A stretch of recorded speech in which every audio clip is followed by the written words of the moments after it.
Գելի հայրենակիցներ,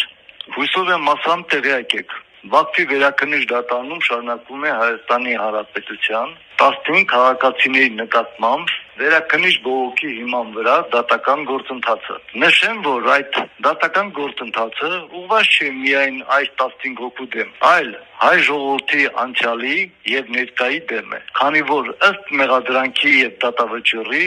այն սկսվում է անցյալ դարի սկզբներից։ Իհարկե, այս բոլոր շինծու եւ կեղծ առաջ քաշված մեղադրանքների մասով ես եւ իմ գործընկերները դատարանում շարունակում ենք մեր արդար պայքարը, չթույլատրելով նվաստացնել մեր իրավունքները, ինչպես նաեւ հայ ժողովրդի եւ հայոց պետականության։ Այս պահի խոսքս ուղղում եմ Հայաստանի Հանրապետության քաղաքացի Նիկոլ Վովայի Փաշինյանին, մեզ առաջադրված կեղծ մեղադրանքներից մեկի համաձայն այս երկրի քրեական օրենսգրքի 100.1, 100.2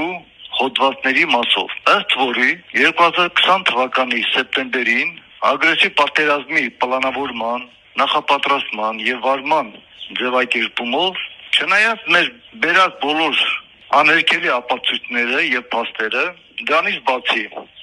այն տեղի է ունեցել միջազգային հանրության բաց տեսադաշտում, բայց եւ այնպես, քանի որ դուք եղել եք Հայաստանի Հանրապետության այս ժամանակ վարչապետը